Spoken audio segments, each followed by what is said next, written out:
12월 29일 수요일 성탄 8일 축제 제5일 성 토마스 베케트 주교 순교자 본기도 전능하신 하느님, 하느님의 눈부신 빛으로 세상의 어둠을 밝혀주셨으니 저희를 인자로이 굽어보시어 외아드님의 영광스러운 탄생을 저희가 한 목소리로 찬미하게 하소서.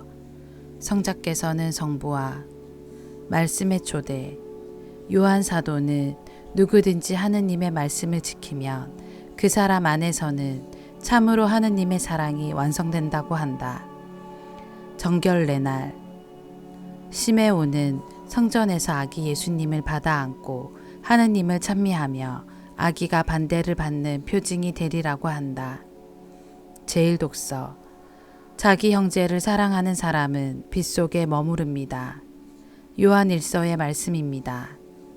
사랑하는 여러분, 우리가 하느님의 계명을 지키면 그것으로 우리가 예수님을 알고 있음을 알게 됩니다.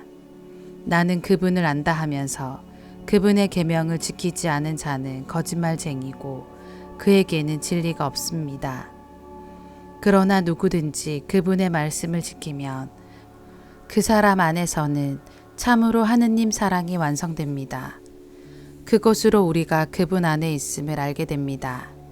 그분 안에 머무른다고 말하는 사람은 자기도 그리스도께서 살아가신 것처럼 그렇게 살아가야 합니다.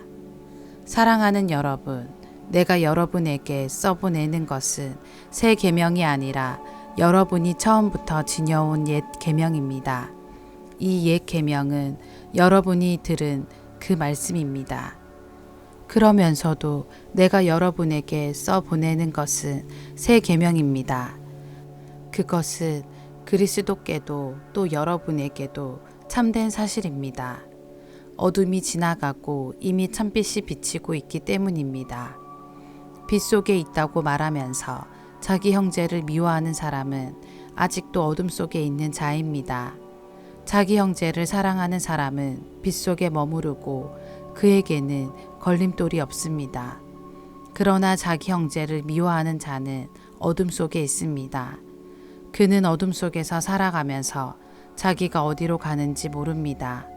어둠이 그의 눈을 멀게 하였기 때문입니다. 주님의 말씀입니다. 하느님 감사합니다. 복음 그리스도는 다른 민족들에게는 계시의 빛이십니다. 루카가 전한 거룩한 복음입니다. 모세의 율법에 따라 정결례를 거행할 날이 되자 예수님의 부모는 아기를 예루살렘으로 데리고 올라가 주님께 바쳤다. 주님의 율법에 태를 열고 나온 사내 아이는 모두 주님께 봉헌해야 한다고 기록된 대로 한 것이다.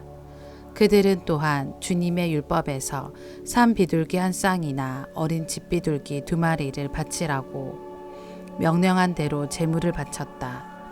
그런데 예루살렘에 시메온이라는 사람이 있었다.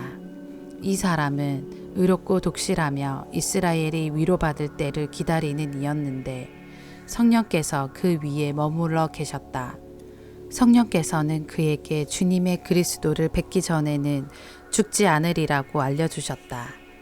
그가 성령에 이끌려 성전으로 들어갔다.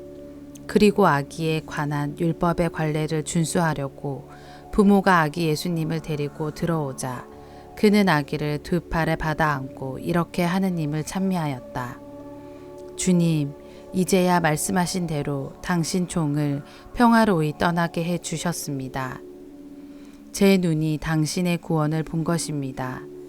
이는 당신께서 모든 민족들 앞에서 마련하신 것으로 다른 민족들에게는 계시의 빛이며 당신 백성 이스라엘에게는 영광입니다. 아기의 아버지와 어머니는 아기를 두고 하는 이 말에 놀라워하였다. 시메온은 그들을 축복하고 나서 아기 어머니 마리아에게 말하였다. 보십시오. 이 아기는 이스라엘에서 가장 많은 사람을 쓰러지게도 하고 일어나게도 하며 또 반대를 받는 표징이 되도록 정해졌습니다. 그리하여 당신의 영혼이 칼에 깨찔리는 가운데 많은 사람의 마음속 생각이 드러날 것입니다. 주님의 말씀입니다. 그리스도님 찬미합니다. 오늘의 묵상. 마리아와 요셉은 모세의 율법에 따라 정결례를 거행하고 첫 아들을 주님께 봉헌하고자 예루살렘으로 올라갑니다. 출산한 여인은 40일 동안 불결한 사람으로 간주되었기에 예루살렘 성전에 가서 1년생 어린 양 한 마리와 비둘기 한 마리를 제물로 바쳐 속죄의 제사를 드려야만 다시 정결한 사람이 되었습니다. 그리고 이때 첫 아들을 하느님께 봉헌합니다. 이스라엘의 모든 만배는 하느님의 것이요 주님을 섬겨야 하기에 하느님께 봉헌해야 하였습니다. 이는 하느님께서 이집트인들의 맞배를 치실 때 자기의 맞배들을 죽음에서 구해 주신 것을 기억하고 그 후손들이 하느님의 축복을 받게 하려는 것이었습니다. 그렇게 레위인들은 첫 아들을 사제로 봉헌하여 성전에서 봉사하게 하고 다른 사람들은 맏아들을 봉헌하는 대신에 5세켈의 돈을 성전에 바쳤습니다. 마리아와 요셉은 아들을 하느님께 봉헌합니다. 그 아들은 내게 가장 소중한 것, 가장 소중한 열정, 가장 소중한 사람, 가장 소중한 사랑입니다. 마리아와 요셉처럼 이렇게 소중한 것을 하느님께 봉헌해야 합니다. 그러나 온전한 봉헌이 쉽지 않을 것입니다. 이미 하느님의 선물이라는 것을 들어 알기는 하지만 그래도 쉽게 놓을 수 없습니다. 그리 쉽다면 우리는 나약한 인간이 아닐 것이고 아마도 그것이 소중한 것이 아닐 것입니다. 그래서 또 한 번 매달립니다.